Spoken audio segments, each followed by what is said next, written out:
Good morning. Good morning. Good morning, everybody. Hey, it's thank you for tuning in.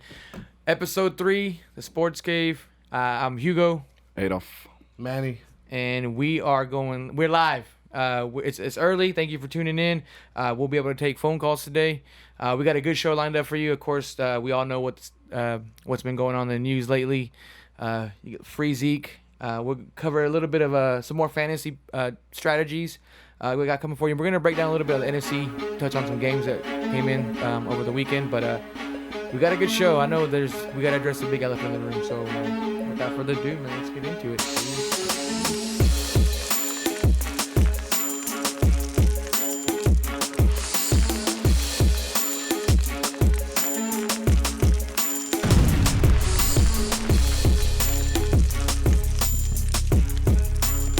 Tune in to the Sports Cave on #Chimps. All right, so you can't avoid the topic. I know we're tired of hearing it. I know. So tired. I know it's frustrating, and the Cowboys are always in the news. But Zeke, our boy, got 6 games. Man, I don't know. I'm not just being a homer. I just think it's ridiculous. That's just my personal opinion. I think it's a bad call on Goodell's part, but 6 games for no evidence based on the DA's beliefs of he said he believes her more than Zeke, the girl. I mean, I don't know. These days everybody's looking for a payday. I don't know if that's necessarily the case. I'm not saying Zeke's a role model, but man, 6 games. Yeah, I'm tired of hearing about it. It's been a 13-month investigation. There's been different things coming out on Twitter. I don't know. I could see both sides of this. Mm-hmm. There's been pictures that have came out that don't really help Zeke, but there's also been evidence coming out showing that she was trying to set Zeke. Him up. So that's something that everybody has to take into consideration. I think it's going to take a lot of time. Zeke has 3 days to appeal, and then after that, 10 days, the court process has to start. But as we've seen before with the Tom Brady case and Ben Roethlisberger, this thing can take a while. It could take another year if he decides to appeal. Do you think he should appeal, guys? I think he should appeal. I think based on circumstances that there's no evidence. I mean, to me, that's a big thing nowadays, especially if that's your rights. There's a whole different standpoint with one thing being the legal process, and there's one thing with the NFL process. And I think Goodell is not consistent. I mean, there's dudes that are admittedly beating their wives. They get 1 game suspension. Dudes on camera. How many times was that? 20 times. 20. Over 20 and times. Actually admitted to it. Got suspended for 1 game. But Josh then, Brown, of course, the Giants cut him. I mean, I know they don't want the headache. Right. They did cut him. But and it is a punter compared to a star and running back. And then we all know the other running back got in trouble for the actual domestic violence. Ray Rice actually knocked his wife out cold. And that's on video. He went back and he looked like a fool when he did that, and then he got the beef and everyone riled up, and then his video came out, and then like, okay, well now we're going to suspend him a lot. I think what it was with the Ray Rice with only getting the 2-game suspension, now I think Goodell is trying to make a statement on Zeke. I mean, to me, they're trying to say that he's guilty just because there was not evidence to prove that he wasn't guilty. Right. That's what I read, is that there's all these calls that came out, there's these pictures that came out. Of course, there's no proof to say you did it, but there's also no proof that say you didn't do it. So how are you going to try for somebody just because he can't prove he didn't do something? There were no charges filed. No charges filed. No criminal charges. So he's trying to go above the law and say, the NFL operates outside of the law? Is that what that's what I don't understand. There's no consistency, man. Right. They go above and beyond the law. They go extra steps that the law may not do. So they took 13 months to go over every little thing that they could do, and they concluded this. But at the same time, their evidence is not that good. To me, the biggest thing being that this all happened before he even joined the NFL. Right, and it happened in Ohio. So I did read somewhere that the pictures that they're saying, that experts saying those injuries would have had been a week old when she took the picture. So that would have been the time when he wasn't with her at that time. That's what speculations say. And I know sources are saying that the NFL execs are not necessarily agreeing with Goodell's they're thinking it's a bad call. They're thinking, so that's how much of a backlash is that. I mean, you messed with Robert Kraft last year. Now it's Jerry Jones this year. You're stepping on toes.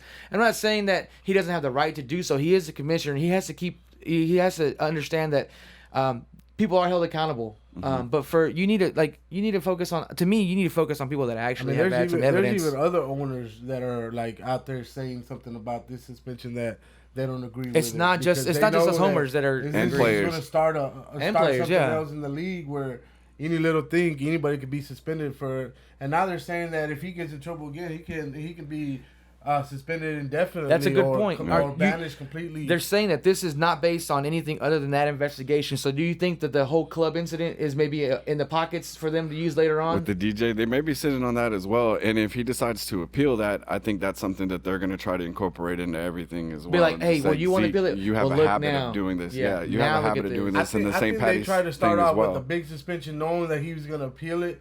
So that way, that even if he wins an appeal, that at least less than the suspension, and he still 4 games probably, and still gets a suspension. Like a Brady started with 6. That's what they didn't want to go with, like 3 games, and then he wins it and doesn't get suspended, or only gets like a 1 or 2 game suspension. Yeah, but I think it's sending out the wrong message to all the players too. Like necessarily, I know not everybody likes their boss or has to agree with them in any position, but this guy is, to me, Goodell's just taking it to another level, man. Yeah, like I think you got to think about it. It's still just a business. It's a job. I mean, it's somebody's job.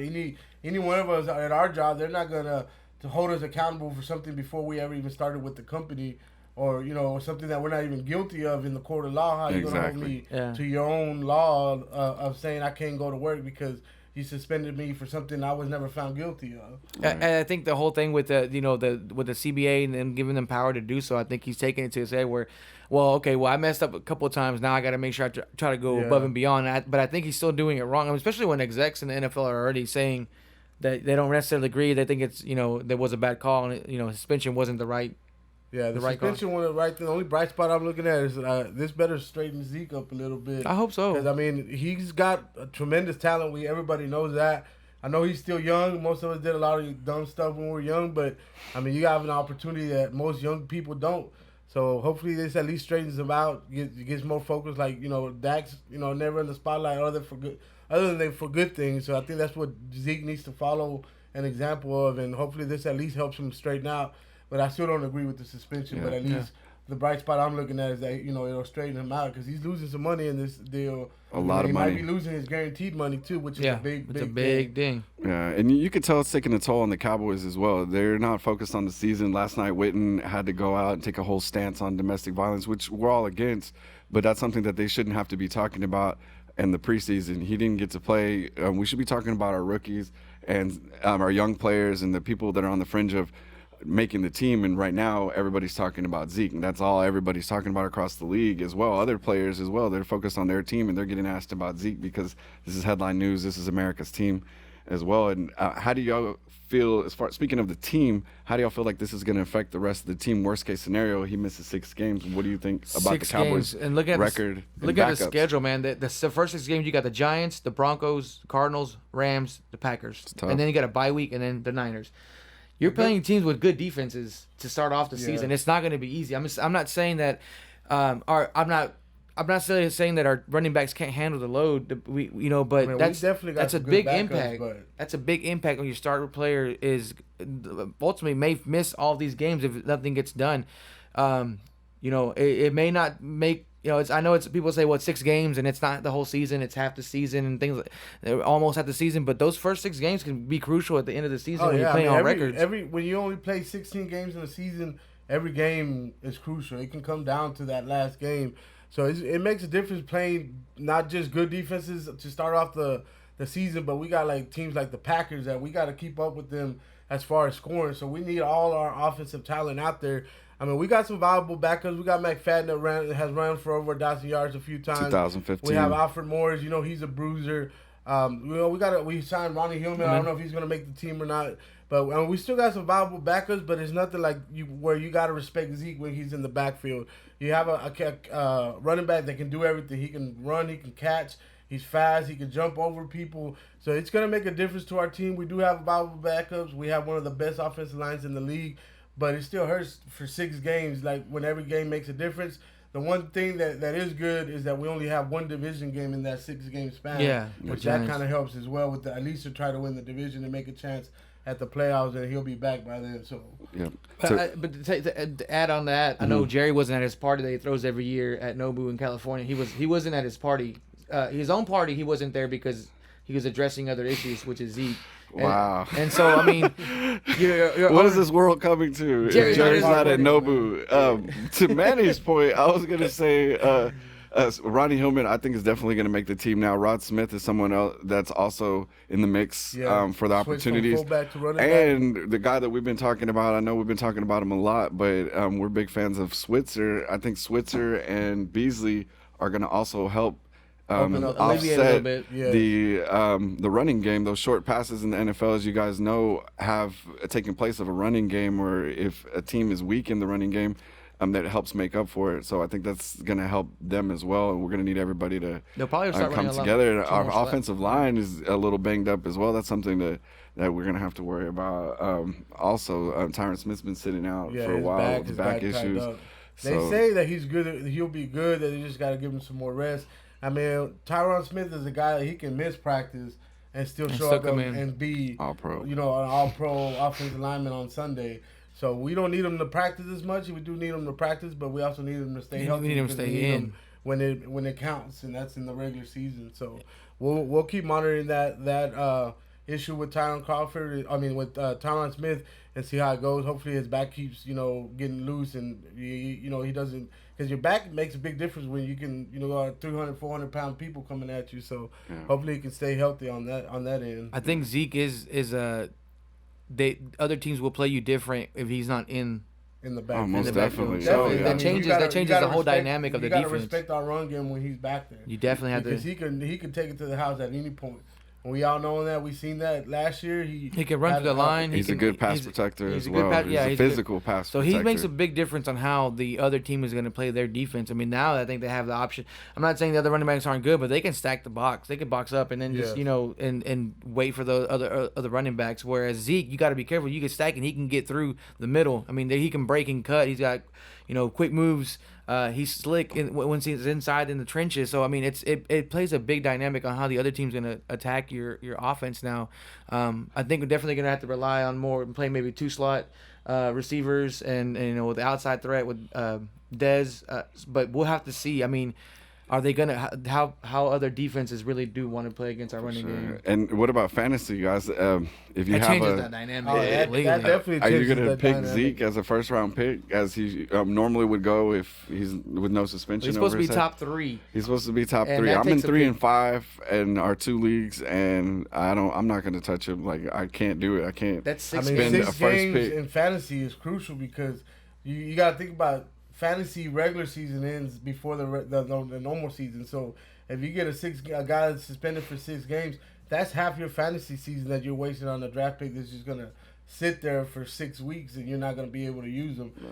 If you do draft them in the first round, you better go right back and draft another running back in the second round. And that changes the You dynamic know of your team. How it starts to die down on running backs after the second or third round. Especially like in our league, you always use our league as an example. The running backs are a commodity, a hot commodity nowadays. yes. You have to have that beast of a running back that's going to carry you. And this guy's a workhorse, so he's not on a team where normally he would be handcuffed to someone else. They don't have he is the running back. So that takes one running back that gets That's a guaranteed workhorse. touches, Guaranteed touches, away guaranteed from the plays. draft, and that makes a big I took Le'Veon Bell last week. Last year was only 4. So, it was 4 reduced to 3, but that's 4. That's not 6. That's a big hit, and then you go back, and then you're gonna have to get another running back. That's gonna affect everyone's draft, and I think a lot of people are upset about that. Not necessarily upset, but I know there's a lot of videos and a lot of comments about now everyone's strategy is gonna change. Right. Do you take that risk and not guarantee that you're gonna get another running back? Yeah. If you get lucky enough to get some viable running back that'll supplement what you lost, at the end of the day, it turns back and you got hey. Whatever suspension's over, bam! I got my beast of a running back in, and it changes the dynamic of the whole league. It could push Or someone. do you take the risk, hoping on an appeal for the Right. reduce? Who knows, man? On the It's- short and side, then- 2 games, right? Or 4 games, maybe? I would say, man, if it's 4, they probably give him if 4. it gets reduced instead of revoked, like where the suspension sticks, but it gets reduced, I say 4. They're not going to reduce it for nothing less than 4. I would say I think 4. he's guaranteed some games, right? Yeah, He's with gonna, all yeah. this- I'm no matter what happens, I think he is gonna miss some games. And like I said, it's not saying that he's the role model that everyone should follow. But at some point you got to get it together, man. Like stay out of the limelight. Like it just causes so much controversy for everybody. The whole league is now having to like step back and retract and make sure they're telling their player. I'm sure owners are telling their players and their coaches, hey, y'all need to stick to this, and we don't want to be in the media. The Cowboys are always going to be in the light. There's no ifs, ands, or buts about it. It's going to always happen.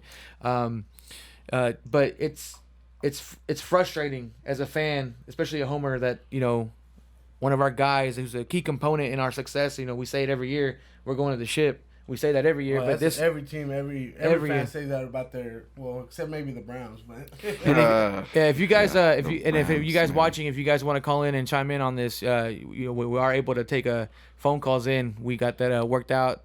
So call in if you have you want to chime in, you want to release some stress and vent about it, or if you have maybe tell us your opinions. Your opinion on how it feels coming across the screen. So you can not everyone's a Cowboys fan, so we want to hear maybe an outside perspective, an outside opinion, unbiased opinion. I'm giving my opinion, not being a bias towards being a Cowboys fan, but just based truly on what I've read as far as the facts and the actual, information that was let out that was from the official report. That even though he wasn't found guilty, she had these injuries, and there's no proof to say he didn't do it. So they're just kind of basically making their own assumption, but it's still an assumption. It's not speculating. A certified fact that he was guilty. So how can you charge somebody or punish somebody on something that you have no factual proof he did? To me, it's the fact that those text messages are out where she's texting her friend to say, hey, when the cops get here, I want you to say that he beat me and then he sat me down and he drove off. And witnesses that said that they were there on the supposed times that he hit her or did anything to her that state to the contrary, that he never even touched her, that he left the situation to keep from anything going any further. What from what I read, the affidavit that her friend wrote said that she did not witness any of that happening, and the texts are out. That kind of makes it suspect. I'm not saying maybe something didn't happen between them ever at all, but for that instance, when she's trying to press on it, it just seems really, really, really shady when there's text saying, hey, I need you to say this to the cops. That's collusion, man. That's and now you got to think about this. Now that it's out, even if he's not suspended, even if it's appealed, the NFL pretty much put a label on him now. Yeah. Now he's known now people that are just, casual fans or, wives of fans, they're going to be like, well, he hit a girl. It's speculated. These are allegations. They're not saying he's guilty, but now his character has been I'm not saying it's not basically you got a label put on him. Yeah, he did. A bad name put on yourself for something you haven't even been found guilty of. He needs to chill. Let's talk about some other stuff. Let's talk about the NFC. We'll jump into NFC. We'll talk to the rest of the NFC, which is a topic we're going to talk about. If you guys want to talk about Zeke, we'll get back to Zeke. We'll get back to Zeke, but definitely we don't want to beat this dead horse. But yeah, it's been plenty of talk about it all over Facebook, so I'm sure it's been all over everybody's I'm sure y'all seen it. But yeah, the NFC is looking pretty decent this year. I mean, we got a lot of teams. I looked at the power rankings. How the NFL has them ranked, and in the top 10, 7 of them are NFC teams. That's awesome. So that's letting you know. Like, I mean, I'm not saying there's good AFC teams too. I definitely don't think it's a NBA type deal where the East and the West. So it's different. Definitely not. But there's out of the top 10 NFL teams, 7 are from the NFC. Yeah. Let's start with the top. Atlanta. They went Atlanta's to the Super number Bowl 2. last They went to year. Super Bowl. They're ranked number 2 behind the Pats. So Devonta Freeman just got a big contract extension. Man, that boy's looking great, man. He's looking awesome. That was one of our wild card draft picks a couple years ago, and we were like, what? And now, man, he just had a great year, and he's just steady feeding them. Forget about Julio Jones. Julio Jones is up there. They're in the top 50 fantasy players. Healthy, that dude right there is a fantasy stud. I had him last year on one of my teams, and minus a couple of games he missed on injury, that dude is just a beast. But how do you even defend Julio Jones when he's out there, healthy it's hard, and man. Playing how he plays? That's an awesome wide I'm not receiver. saying Matty Ice is the best quarterback, but he definitely's got weapons around him, especially with He's Julio. getting more comfortable with that offense. They're opening it up. Taylor Gabriel, somebody else you have to worry about. Sanu makes awesome catches all the time on a regular basis. Yeah. Tevin Coleman also. I mean, they're 1-2 punch with Freeman and Coleman. I definitely agree they should be ranked second. I mean that they're a top team. They got it there, last year, and they didn't finish it out. We know that, but 25 points away from winning the Super Bowl. they could have won it. If you look at their division too, division. They have New Orleans, Carolina, and Tampa Bay. If anybody stands out, Tampa Bay. I've been watching a lot of what they did this offseason, and I've been keeping up with a little bit of the Hard Knocks.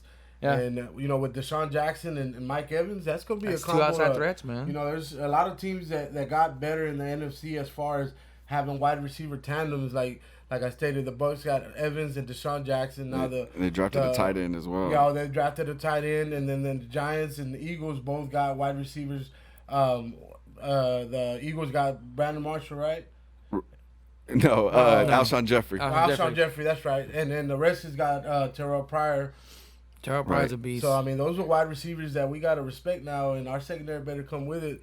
So the NFC definitely got, a lot harder to defend as far as wide receivers. There's a lot of good wide receivers in the NFC. Brandon Marshall went to New York Giants. The Giants, so you have to deal with them and Brandon Marshall, Odell Beckham, Evan Ingram.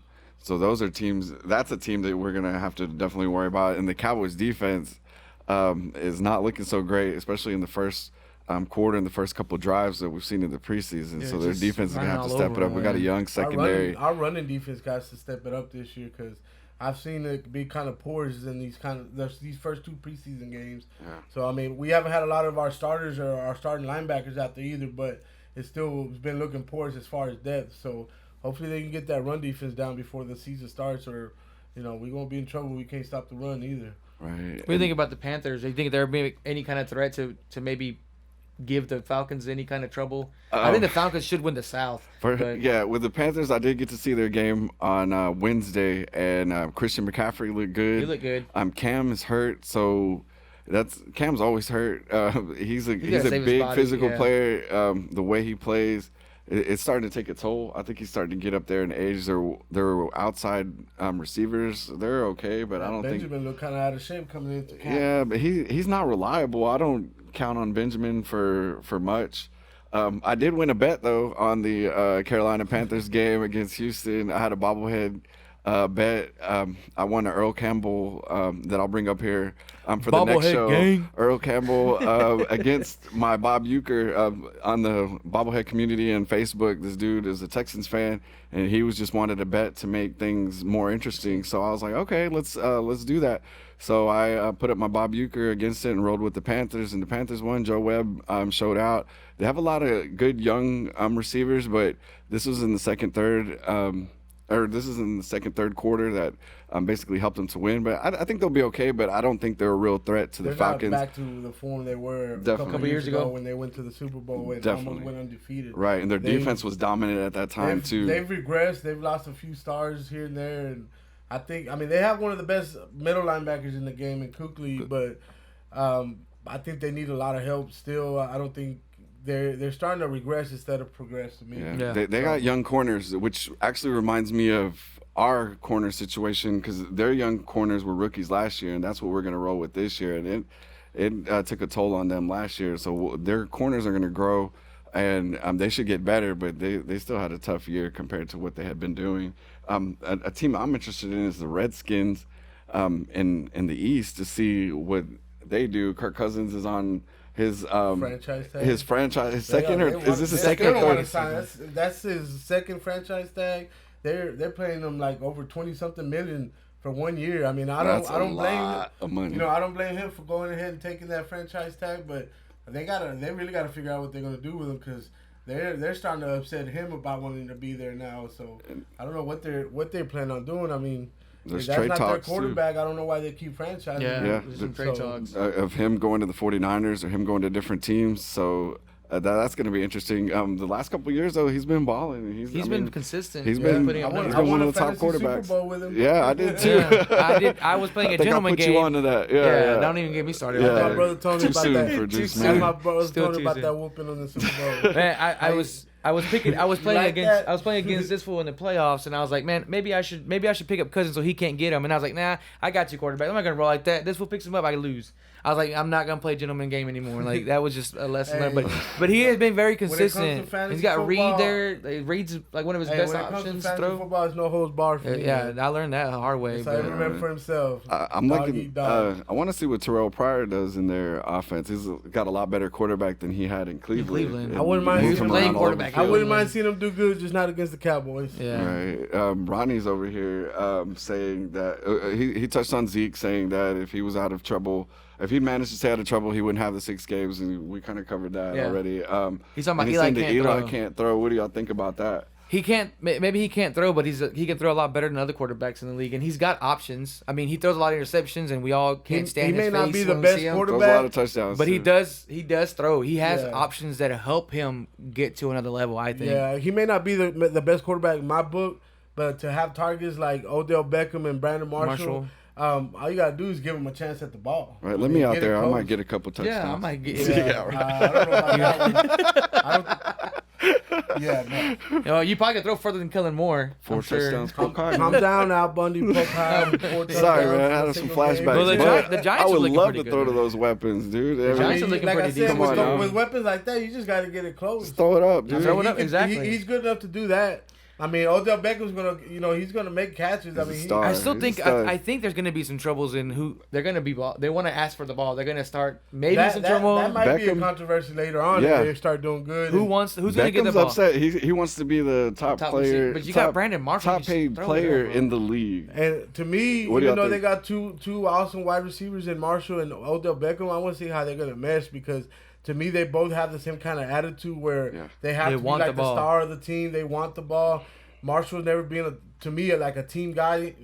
And to go with Beckham and him, you know how Beckham gets. When he can't get the ball, he doesn't get it his way. Or he might be swinging or at they something start other than losing. nets. He gets frustrated real quick, and so does Marshall. So, I mean, I would like to see their locker room have issues like that. I'm Cowboys fan. I'm sure there's going to be some turmoil. They both want the ball. We know how Beckham gets. We see him twice a year, and he just starts hitting nets and starts throwing a fit. He wants the ball. He wants the ball. But man, when you have Marshall out there, you gotta have him as an option, especially in the red zone. Man, you just lob it up. Yeah, Marshall is awesome. He's one of my favorite players just to watch and just his range. He's physical, man. He's a physical and don't forget, they still got Sterling Shepard. And Sterling Shepard is upcoming. He was hurt. A viable option. He came up last year. Too. Yeah, he got hurt, but he's expected back sooner than they thought initially. So that's definitely something to worry about. But to Manny's point, Marshall gets in his own world sometimes and can tune everybody out, and he's on a different level of crazy, or you just don't know what he's gonna do. At sometimes he may just snap. I'm sure him mixed with Beckham. That's an interesting point, man, because Beckham is known for his fits. Hopefully, for his sake and the Giants' sake, that he grows as well, because I'm sure they're tired of dealing with his stuff and distractions. Yes, definitely. Well, we'll get to see him week 1. It'd be very interesting. Like I said, you can only throw the ball to one player if you throw. So, who? I mean, I know Eli has had Beckham before, and he's had him a couple years now. But when you have, like you say, when you have a physical receiver that can make that big of a difference right off the bat, how can you not throw it to him? And then Sterling Shepard's option.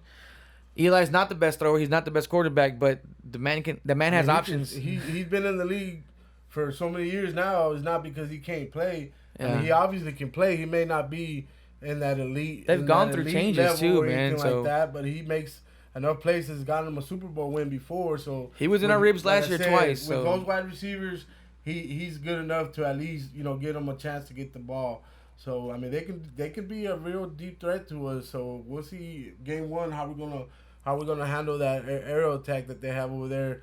And hopefully, our defense can step up. Hopefully, our linebackers. I'm hoping that our offense. They shut our offense down like Ronnie said. The one way to stop that aerial attack is to not let it, get to the quarterback and not let him make that play. We all know how Eli gets after he starts getting hit a few times too. Yeah, he starts throwing those prayers up there. He like to intercept a lot. Yeah. Their defense. They spent a lot of money the previous offseason on defense. This year they spent it on offense. They have a lot of good inside threats, and they were able to disrupt Dak, and they were able to slow Zeke down the first game, definitely. And he didn't have as good of a game in the second game. Yeah. Also, in this game, potentially he may not even be there. If he appeals, he may be able to play. But if he's not going to be able to play, our chances don't look good. And Eli's record is really good here, especially here against us. So it's pretty. We're going to get him back for something. It's going to be a tough game to start off with. Did they also draft a tight end with the Evan Ingram? Evan Ingram from Evan Ingram. Oh, so, he's awesome. He's good, too. They got too many weapons. Of course, they're scary. Of course, to me, I think I'd like to say the Giants are probably the biggest threat for us in the division. I was going to say that at exact least thing. Winning the division. So I'm rooting for my boys, game but one. I'm hoping for a win game one. But I think the Giants it's will not going to be be a pushover, especially with us not having Zeke. It's definitely not going to be an easy game to win. It'll definitely set the tone this year with the first, especially being the first game.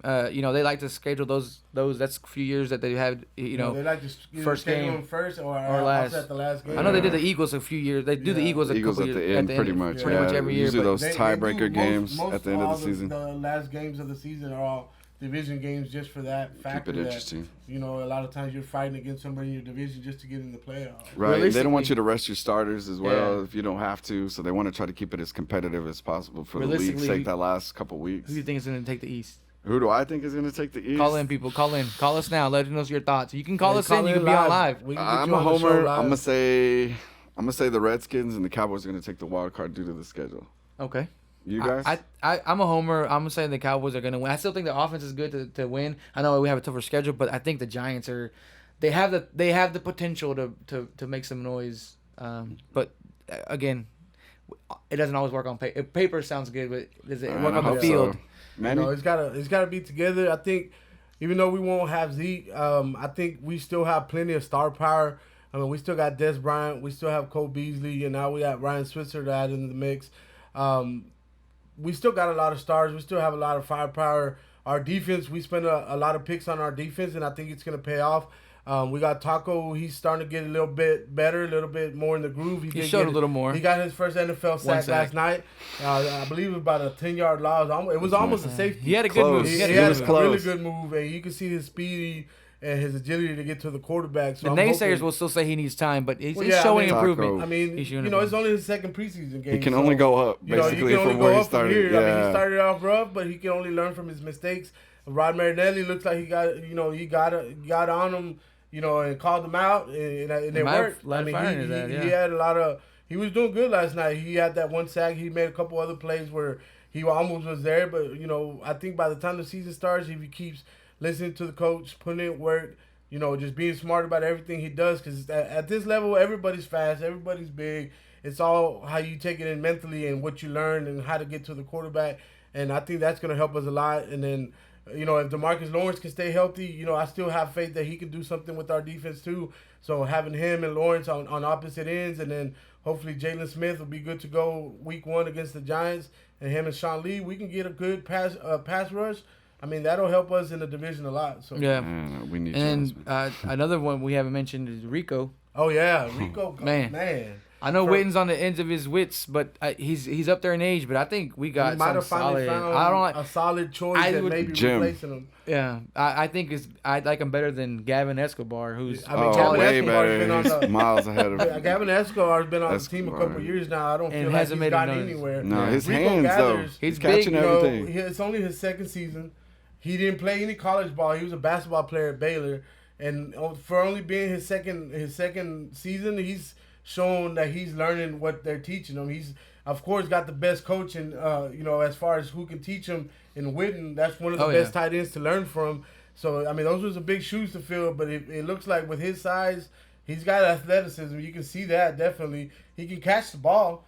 So I mean, I don't see how he's been given a great opportunity to really do something in this league, and hopefully he runs with it and keeps learning, keeps getting better like he has in just a short few 2 seasons, or it's barely his second season.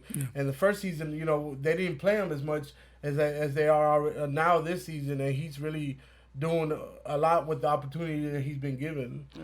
That was an awesome catch. If you haven't watched the video, go and watch the video. I mean, and pass. Also and a good pass. Hey, we need to talk about that. One thing about our scouting department, they are good at finding those undrafted free agents that can come in and make a difference. I mean, Manny, when you say our scouting department, do you mean the Cowboys or do you mean the DaSportzCave? Because Ugo was talking quarterback controversy last week. I think we mentioned it last week that there is I think we mentioned that. Man, you heard it here first, people. Cowboy controversy. I said pump the brakes, but you said pump the brakes last week, and I think now you're starting to see like, okay, maybe a little bit over. Maybe over. I like him over Kellen Moore. Maybe just let your foot off the gas. Just a little bit. You don't got to press on the gas, but you can let off the brakes a little bit. Okay, I see. I think there's gonna be some noise. I mean, there's definitely noise now. Right? I mean, after last night's game, they were destroying Kellen Moore on social media. I'm talking about people were talking about they replaced Sanchez with Sanchez. Oh, that's pretty low. The butt they were ripping butt him fumble, bad last night. Ouch. They were ripping him pretty good. And I mean, do y'all remember the Eagles game with Sanchez last year? Yeah, It was dude, horrible. that was some bad football to watch. This guy, he's just regressing. Like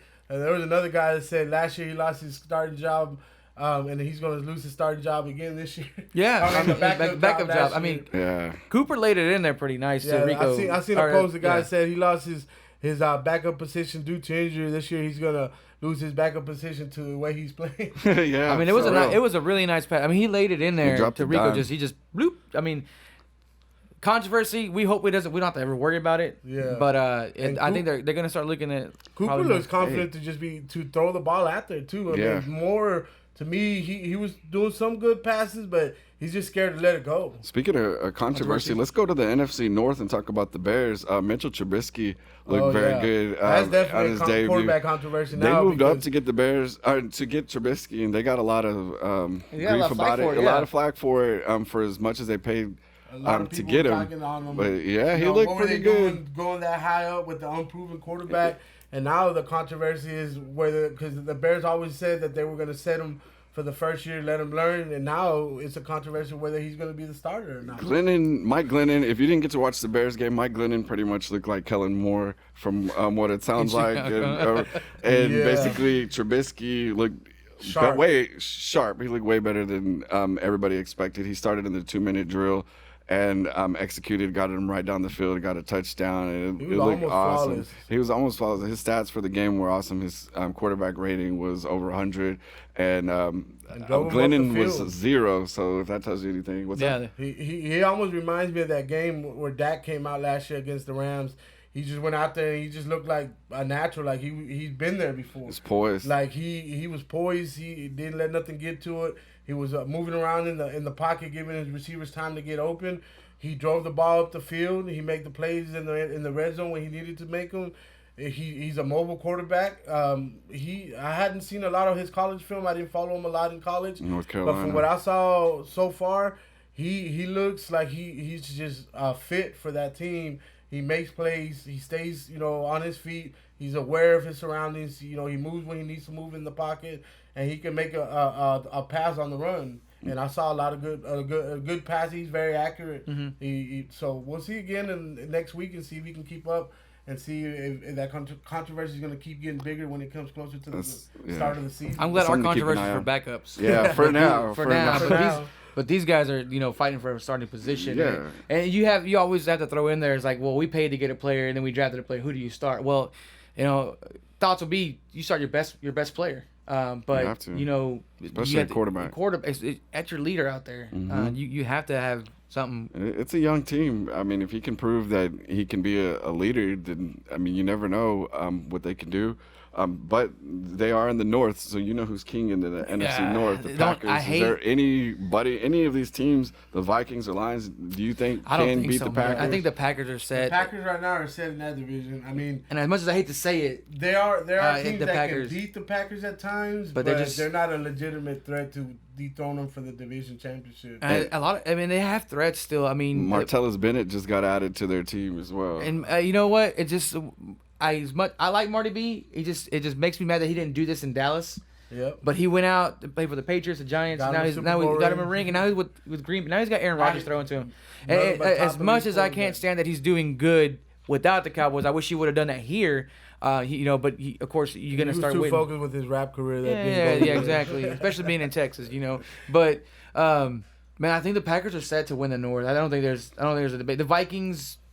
Man, they're a decent team. Their defense is great. They started great last year, and then it just fizzled out. We know one Viking fan that kind of just was quiet. He's a Viking fan, watch out for speaking of the Vikings. Watch out for Dalvin Cook though. He's making a lot of noise out there. They're saying he's probably going to be the starter. Yeah, the next running back. Their line is still suspect. That's what held him back a lot last year. Still don't know who their quarterback is. Yeah, they have Bradford. Yeah, we'll see if Teddy Bridgewater ever makes it back. Teddy Two Gloves. Yeah, if he makes it back, we'll see. But they do good. That division's gonna be tough. Players at defense. What about the Lions though? Do you think the Lions have been getting close? They've been getting there. I just think I don't think they're surpassed the Vikings. I don't think they're surpassed the Packers. I think the Packers are the kings of the North right now. For sure. Until Rodgers is either gone or hurt or something. I mean, even then they still have a lot. You can't count that dude can't out. count him out, They man. did You begin. cannot They got he another. got us. That's another last thing with year. the wide receiver tandem Couple with times. you know Randall Cobb, Jordy Nelson. They got some star power over there too, man. Ty Montgomery, came running out back. of nowhere. Who's don't a know wide if he's gonna be wide receiver. receiver or running back. Yeah, It's a good problem to have when It's your tough to receiver can run the match up. ball like that and Yeah. come out of the backfield. And didn't they sign another running back? Off the Don't top quote of me my on head. that, but I don't know. I'm not sure. I think they're rolling with Ty Montgomery. Ty He's Montgomery's they're probably supposed to gonna be be their starter. their starter. I I mean, mean, they may have got other guys, but he's definitely going to be their starter. I think I'm pretty set that the Packers are going to probably win the North with that. Yeah, I Yeah. think so. I mean, the Lions may have a chance to creep in. Stafford's always one of the top producing quarterbacks. So we'll see about that. How about the NFC West? We got Seattle, San Francisco, Cardinals, and the Rams. What do you think? The Seattle? Rams, the Rams, and I mean not the Rams, but the Cardinals and Seattle. But Seattle is definitely the favorite to win the division. I think they're top 10 But with Arizona rankings. depending on what Carson Palmer's going to do when he comes back, they do have, to me, right now, with Zeke being suspended, the top running back option out there with David Johnson. I mean, David Johnson's a beast. David There's Johnson no is a denying game changer, that. man. They still have Larry Fitzgerald over it, right? Yep. They still have. So, He's still playing. Yeah, Still John playing. Brown. I mean, he produced Defense. a defense is- lot last year. Yeah. So, I mean, they have a strong defense. You know, they got the Honey Badger over there. The Honey Patrick Badger. Tyrann Peterson. Matthew, Patrick Peterson. Good special teams. They're solid all Yeah, around. I mean, that's a solid team that just, because of injuries have been set back a little bit over the last couple of years. But I mean, you can't take away nothing from their coach. That dude's an offensive mastermind. Arians. Bruce Arians, I mean, that dude can game plan against the best of them. And so if they can stay healthy with their running game, and if their quarterback can stay healthy and play at the level he's played before, maybe, I'm not saying he's a top quarterback, but he's a pretty good quarterback. Carson Palmer has been in the league. He produces. He produces when he's healthy. It's just a matter of whether he's Last year he let me down, but they can give a fight to Seattle. I still think Seattle is the favorite to win, the West. And Seattle's good, but they've also regressed a little bit to me instead of progressing. They still played good last year. They were still a team to beat, but they're still starting to lose a couple of the pieces that made them that elite team where you were guaranteed that they were going to win their division.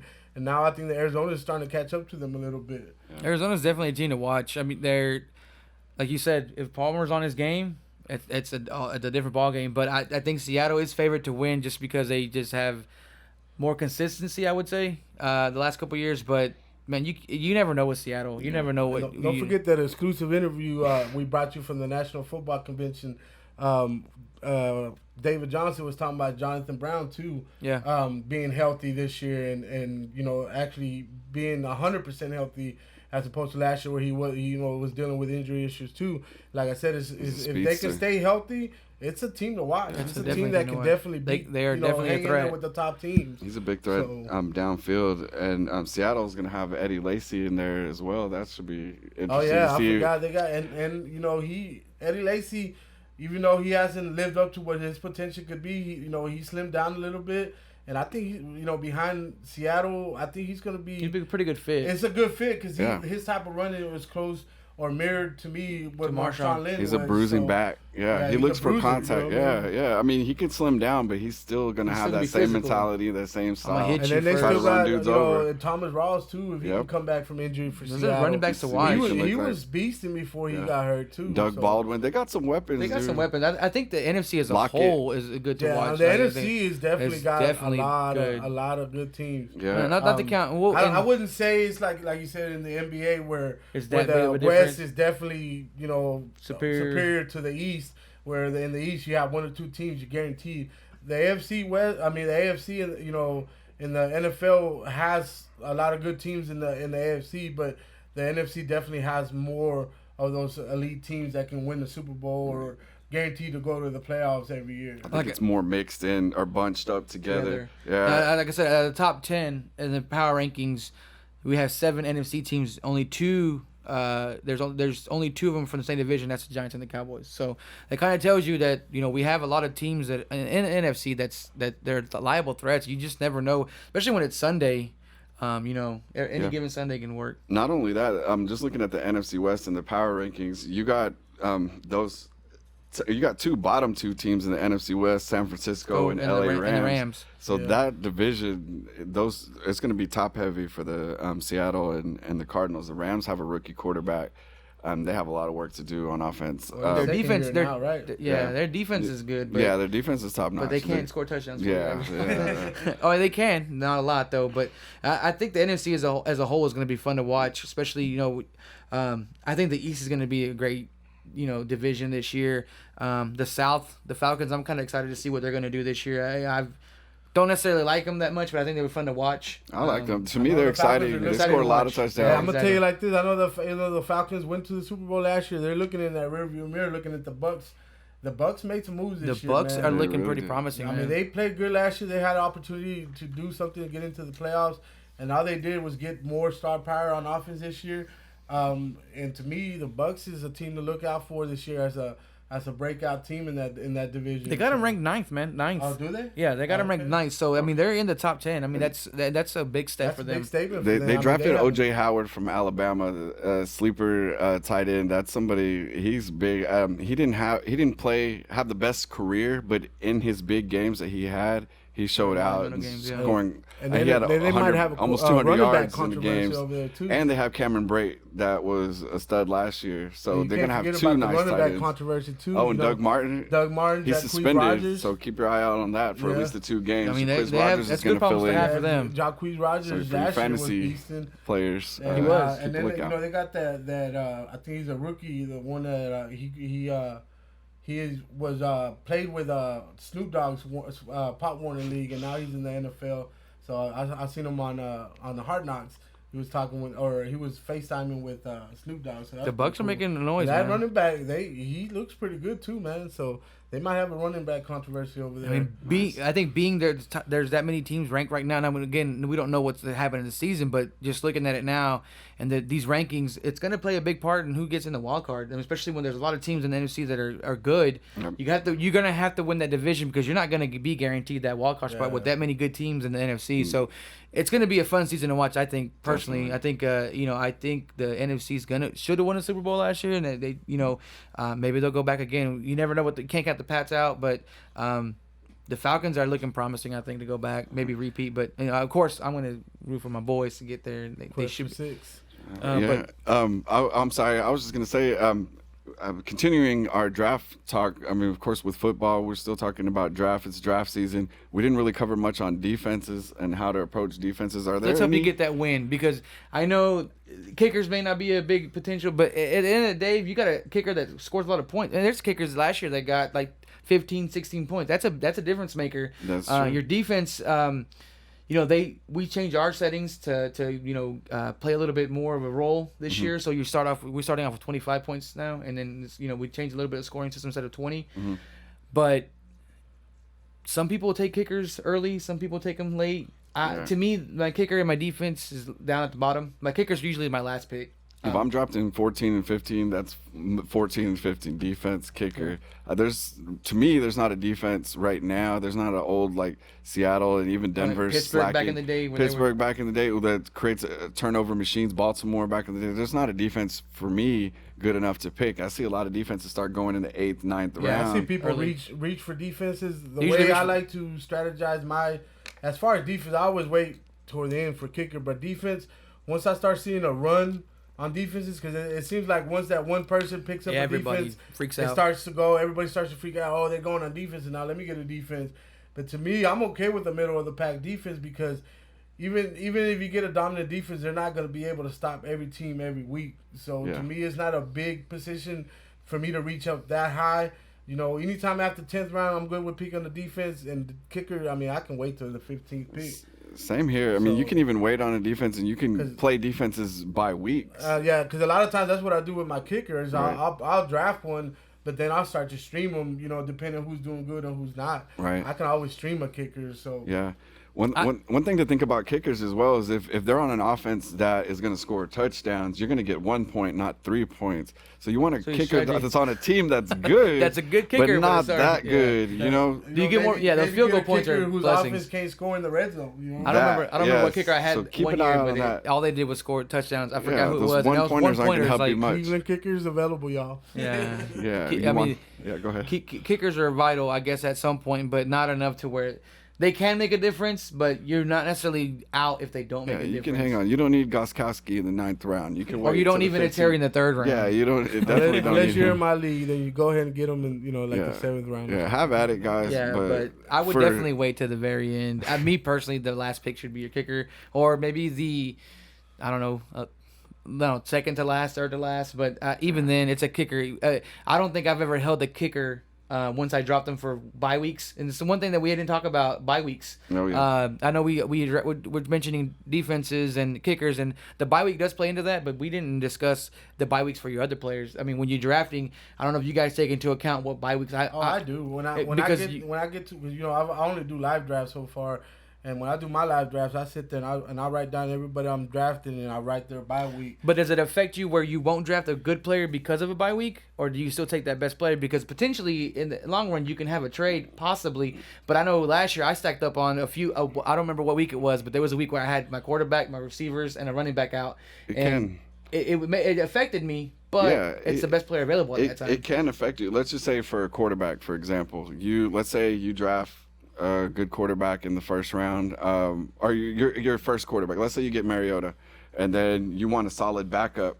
You're looking at a backup, and you see the best available quarterback is this guy, guy A, and you see guy A has the same bye week as Mariota. You know, even though he's the best guy available, I can't take this dude if that's who you need. And to take quarterback's in that a little type of bit different, situation, so that can affect you. But I'm in the weapons as well. That's something yeah. as well. I mean, if your top 2 or 3 guys have the same bye weeks, you don't want to take another guy that's at the same thing that has the same bye week, so it may prohibit you from taking a better player. Me, I try not to line up like my ones, like my best running back and my best wide receiver to be off on the same bye week, because I mean that's a lot of meat.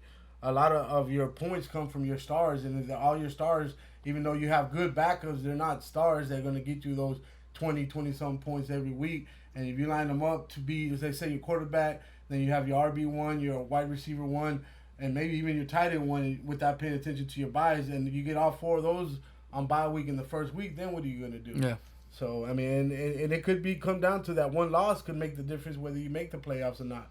In our league, it gets competitive that way, where it comes down to that last game or that one game you should have won and you didn't make the playoffs because of it. Yeah. We do have one comment from Adrian Olivares who says, "Who cares about fantasy football? You don't play, so that's why you don't care." Right. But So, moving on. moving on. So we Next. address your issue. Before you ask the hockey question, I'll let you know the Stars are looking good. Knock that out. Looking great. SmackDown's on Let's Thursday. talk about the Stars. So just to let y'all know, the Stars did sign a new goalie, Ben Bishop. He's from Dallas, or he's from this Dallas area. He's going to be an awesome addition. That was our main issue, a goalie and defense, and we addressed defense with our first pick. We got the best defenseman in the draft, so we pay attention to some stars. I mentioned on our first show that the Stars are to hold the draft. Now that's in the air due to the bathroom issue. We won't get into politics, but that's something that may affect us from having the draft next year, and I'm really looking forward to it, so I hope they get that situated, get that taken care of, and we will have some exclusive pictures coming up on our Instagram page from training camp, from the Stars, from Georgetown, so we definitely stay woke on the Stars, so don't underestimate us on our hockey. Yeah, well, I can't speak for everyone about it's okay. the hockey, It's okay. I we watch have a some. I hockey have my people that keep us updated, but we definitely got to I hook used up to on watch that. it. I'm not gonna lie. I'm a fan of the Stars. I don't necessarily make time to watch them, but back in the day, in the Hitchcock late is 90s, back, man. yeah, that's Hey, when, Hitch is gonna bring the band back together, bro. He's a 9-9 defensive repeat or coach. what? Yeah, 9-9 yeah. He's a tough. He's known for being tough. He's known for having defensive, tough teams. That's what we're known for, and having size. That's the approach we're taking in the off season. I'm not necessarily saying we're back to the glory days, but we have some good young stars. Jamie Benn. We have some Tyler Seguin. They're really good players. So The future's looking good. bright They're for the looking good. Stars, They're looking definitely. good. So yeah, we do talk hockey, guys. Yes, we sir. can talk hockey. I'll let Not y'all talk off hockey. limits. I'm not a big expert on It's hockey. all good, man. I like know it the all. Stars. I like it haven't all. gone to a Stars game. I plan on going to a Stars game this season. Never? No. Never. Wow, My we first gotta hockey get you game- out there. We gotta get you out there. I went to my first hockey game. We were Colorado, but that was Colorado. The Colorado against Tennessee. So it wasn't the Stars, but I mean, I did go to a hockey game. I did like it. I enjoyed it. I've seen a couple of fights. So I do like hockey. I've watched the best Stars part. before. I watched it a lot when they won the championship in '99, but I kind of fell off of it. But I mean, I wouldn't mind going to the game, and I let y'all school me. And I think they learn got some a more on the hit. Stars. I think they I took know a your hit. uncle's a real big Yeah. Stars Oh, fan. definitely. He's I a made season ticket a holder. deal Shout out with to him. I Ricky. got him a Mike Madonna and what was it? Oh, the Eddie Balfour photo frame, star frames that I found out. Yeah, for him, so- so. I think the NHL Shout took out. a big hit when they lost their contract to the major sports networks. They Like, did. Now you have to watch it on like. I mean, they have some on NBC, like on Saturdays later in Yeah. the season once football clears up and stuff like that. But it's definitely Not what it like the used to be, little yeah. brother. When you compare it to football, baseball, basketball, it's definitely the fourth sport, and it's staying in its place. Yeah, I mean Yeah. it's not. I'm not saying it's not popular, but down here in the South, it's football, yeah, and baseball, definitely. and And it's about to be Especially football. And they do season. do- They don't play till October. But they do we'll do stay show updated. those winter classics outside to try to Those get you are on the. pretty cool. Those are pretty cool. I've but, watched those before just to watch them. but it's definitely not gonna attract me when there's a college football game on to go Oh, watch hockey. man. So Yeah. college is great too. I'm ready for some college football. Me too, Yeah. bro. Oh, man, and, especially on Saturdays in the morning, early. You ain't got nothing else going on. Sometimes you just sitting there relaxing. I Those got- East Coast yeah. games. Yeah, on, Football, I I gotta have do. something going I on. got 10 o'clock, coaching 11 and soccer, pee wee football, and so I get to watch the late games, which are always good. All your primetime Well, the games. Best primetime games are always the SEC best, games. bro. Yeah. Some of those daytime games can get Yeah, pretty those good, too. daytime games are good though. But the good thing is there's a lot of them on. Go Irish, by the way. Yes, we Some Notre haven't Dame fans. done a lot lately, but I'm still a Notre Dame fan, die hard. So I'm excited for the Longhorns I'm this excited year. for them to turn it back around and see. I know you hate the Longhorns, but I'm okay. You don't hate I'm them. learning more to like Longhorn. I've been going to their games a little bit more, and just to see how they approach the games and their fans and their exes is pretty awesome. So I respect them a ton. Yeah, I don't went hate to them their being spring an Irish practice. fan. I don't hate them. I have love for them. They're a Texas team, of course, Yeah. but I'm just not a fan of them. Yeah. Right, that's I'll where I watch stand them if pretty they're much. playing against another team. I'll root against them and against the other team because it's a Texas team. But I'm just not a fan where I'm going to sit there and watch their game every Saturday. Notre Dame, I grew up watching them. They were. I think we all did. They've been Yeah. on Three of football us every did. Saturday for I don't know how For how long. long. And then they're always on TV. And it was always so- the Catholic school, so I mean that played Yeah. effect to me when I was younger.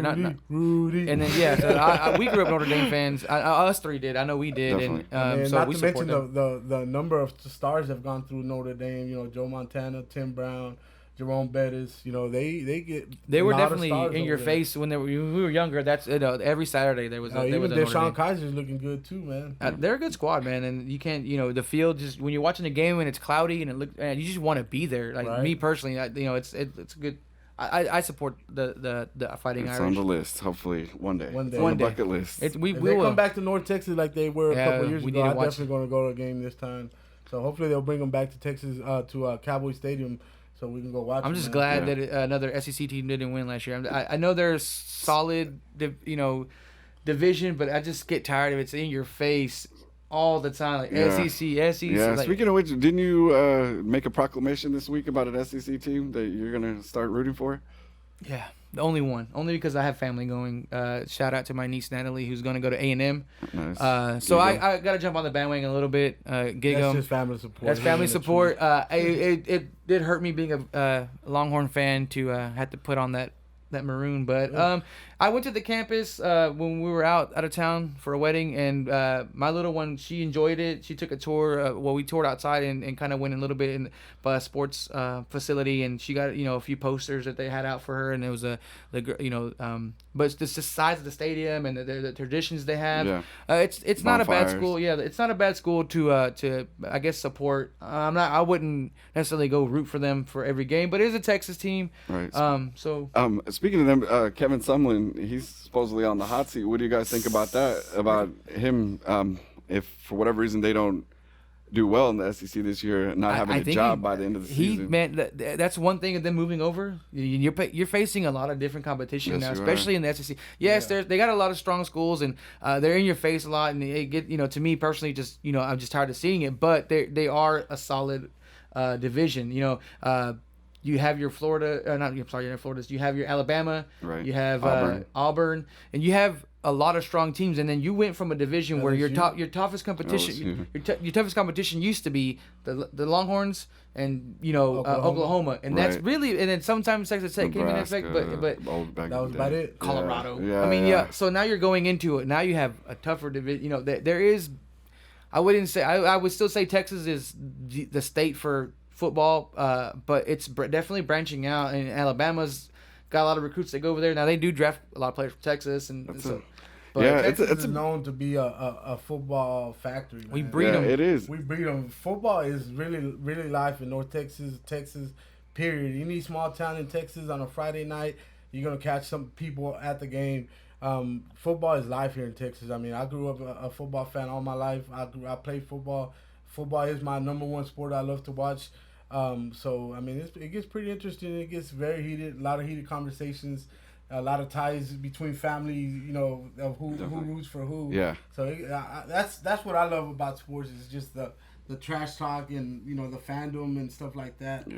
So A&M has a recruiting advantage on each team. They're the only Texas team that's an SEC team. Yeah, I was talking about it with a high school football player yesterday, who stated that a Richland player, their top recruit, had his chance to pick between Bama, A&M, and another large school, and he picked A&M. And I talked to him about it, saying that he wanted to stay close to home and play in the best division in the football and college football, known as one of the best divisions in football. Stay close to home and play. They're winning both ways, and it gets you more exposure. I mean, yeah, definitely. They have their own network now. It's an ESPN affiliate, but you have a better chance of getting viewed, even if you don't necessarily have. If you're in a smaller school, different divisions, you have to really stand out. The SEC, everybody, they watch it with the magnifying glass. It's very out there. You're open. You have the chance of making some buzz just by having one good game. So I mean, you can't fault them for staying close to home and going to a big division. But you'd have to really stand out at a smaller school to really make some noise. But not to say they don't come out through there. They don't necessarily. Not every NFL athlete is from one big division. They do have some standouts from other small ones, but it's definitely a good point. All right. And last night, just to switch things up, I wanted to talk about Pudge. Shout out to Pudge. For those who can't see us, who will be listening, we got the number 7 here. They inducted his number, or they retired his number last night. We got his bobblehead here. We went on a mission yesterday. Huge shout out to Pudge and getting his recognition that he deserves. And I was at the game yesterday. It was pretty awesome. I have some videos. You could check that out on our SportsCave Live feed. It was pretty cool to see all the Boricua representation out there. A lot of Puerto Rican flags out there. A lot of Puerto Rico hats. It was pretty cool to see Pudge. And the Rangers are still fighting. Cole Hamels has been pitching pretty well. I know last show we said, who in the rotation gives you any worries, or who do you want to see to pitch and perform? And Cole Hamels has stepped up since you was left. They're still fighting. They've been playing. They're only 2 games out. Joey Gallo's still hitting home runs. They're still trying definitely to do making team. They're still a team that's still doing good stuff. Still making a run for the playoffs. They're not just giving up and saying, "Oh, we're rebuilding." They're still playing. They're still making plays. They did win last night, so I mean they're doing good. They're getting it together. The thing about the Rangers being here in North Texas is that once the Cowboys start going, everybody seems to tune down just a little bit. Yeah, nice knowing you. Yeah, it's kind of like one of those things. Well, do I go watch this game outside for 3 hours, or am I going to watch Cowboys preseason? Most likely, you're going to watch the Cowboys. It was preseason. pretty rough. It was raining out there. We left a little earlier than I'd like to admit, but we did get the bobblehead. Mission accomplished. Most importantly, we were about that life. If you've been watching, bobblehead game. Bobblehead game. Yes, and sir. just to touch a little bit on, they gave you this nice card, which comes. If you guys aren't listening, it comes with a little card here with all the stats for Pudge's career. 7 silver sluggers, 13 gold gloves. So that's that's Amazing. impressive, man. To me, one of the best catchers that's ever played the game. So, I mean, I grew up a Pudge fan. I always thought he was Mexican just because of his last name. So, I'm sure a lot of Mexicans like him just because of the last name. But he really has been a great player. He got him a World Series, not with the Rangers, but he was a World Series champ. Definitely deserves to be in the Hall of Fame, and now he is. They honored him with a nice ceremony. I didn't get to go to the game, but I did watch some of the highlights of the ceremony, the big jersey that they put out there in the center field. Yeah. So it was pretty awesome to see his number get retired. He definitely deserves it. If any of you guys have any questions, make sure you hit us up real quick before we wrap up. So we don't want to definitely miss out on your questions if you have any good ones or if you have a topic you want to make sure y'all stay tuned in. We do have the option now to have you guys call in live while we're on the show. Yeah. So we are streaming live. Y'all can call in live. We can take calls over the show too. So y'all make sure y'all call in. We like to have some input from people that besides just us three. We like to have other topics that y'all want us to talk about or your opinion and see how we can go back and forth with your opinion as well. Yeah. Maybe it's too early. I thought we were gonna have some fired up callers and have to take some responses, but I guess we'll save that for. It's only episode 3, so no, I got you. I think I was ready though. Build something special. I was ready. We're trying to build something for the people. So I mean, make sure y'all stay tuned in. Make sure y'all share our page. We do have a giveaway that's coming up. I'm just waiting. I'm putting in the order for the giveaway. If y'all share our page, everybody that shares our page on their personal Facebook, Instagram, or anything like that, make sure y'all share us and make sure you let us know that you shared it so we can put your name in the giveaway, and we are going to have a free giveaway for everybody. All right, so you do have a chance to send in your questions, like I said before we finish wrapping up, and we wanted to touch on one more thing. One last thing. We're going to talk about this guy. I got a magazine right here, ESPN the magazine, Conor McGregor. He's on the cover. He's on the cover board right now for making a splash with boxing and MMA meeting together. Manny, do you have anything to think about what's been coming out about him? Over the last couple of days, they've released a video of his open workout. He had also a sparring session with Paul Meningini. And Paul Meningini being a retired kind of overweight boxer, he got knocked down by McGregor. I mean, of course, McGregor does have a power. He is a fighter. But to me, he just didn't look sharp to be fighting the best ever. I'm not agreeing that Mayweather's probably the top fighter has ever been, but at this moment, he's never been beat.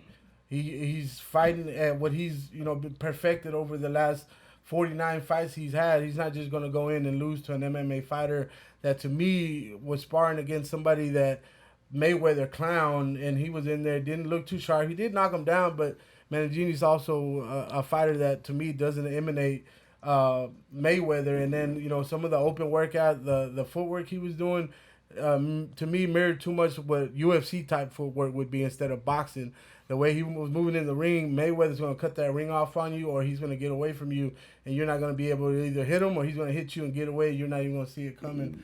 And his footwork's got to be better than what I saw. So, I like I told y'all last week, I honestly feel that Mayweather's just... I don't know if Mayweather will knock him out, but he's definitely going to win the fight. He's going to outpoint him in every round. I don't see this being a close fight. He might even have the opportunity to knock him out. I don't know. But the only way I see McGregor winning this one is a lucky punch. Yeah, Mayweather. Yeah, and Mayweather's saying he's going to be an aggressor in this fight and that he knows that that's what the people want. I don't know if he's trying to be a showman and trying to get more people to buy the fight, but he's interviewed with Stephen A. Smith that he's going to be more aggressive, and he knows that we're disappointed in his last fight in particular with Manny Pacquiao. A lot of people paid a lot of money to see that, and we're very disappointed. Watch a boring fight. I think it's part of his strategy to be the aggressor because he knows, like, from probably seeing what I've seen, is that he can work around him. His body work or his footwork is not going to be that of an elite boxer because he's never had to do that. He's always been an MMA fighter. In MMA, you don't have to have the footwork that you have to have in boxing. You have to be able to get around in that ring. In MMA, it's a different thing. So you can go to the ground. Yeah, you can do a lot of different things. things. Down and stay there, rest up. Boxing is like you got to stay after it, or constant movement. Yeah. Or you can't just stay in one spot. You got to be able to move around, or you got to be able to get to the person to hit him. Yes, sir. Ronnie, go ahead and call. Don't be scared if you want to call. Don't be I see your scared. comment here. You It don't said get that served. you don't want to call because your voice doesn't sound sexy, but we're not judging your voice. We want your Right. opinions on sports. It's not that kind of show, Ronnie. We're just trying to talk sports. Just keep it classy now. I think, is there anything else coming up you guys have to share or anything that you No, want to sir, talk just about? ready for some football. And we're ready, definitely ready for some Thank you, football. There's guys. no questions.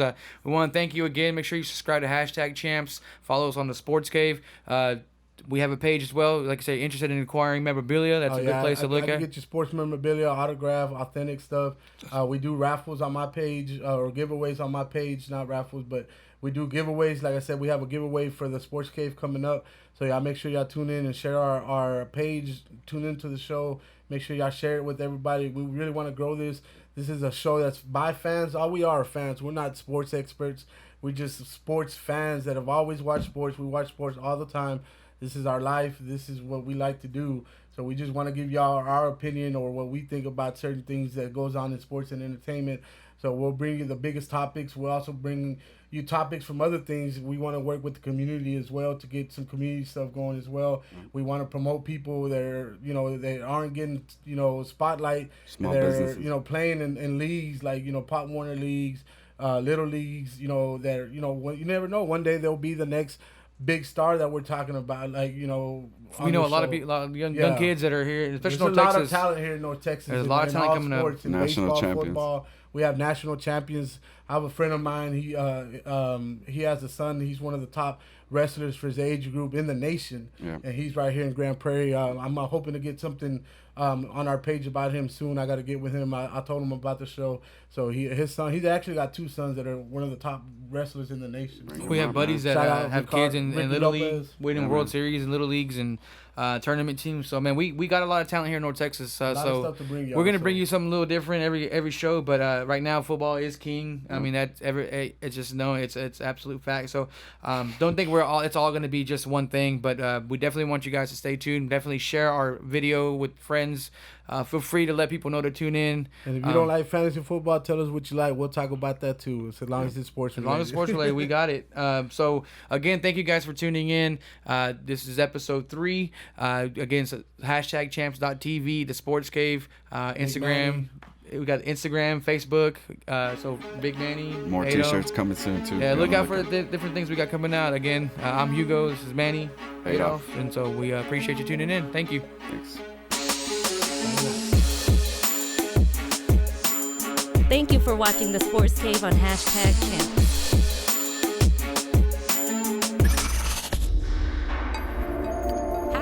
#Champs is a Twisted Curve production.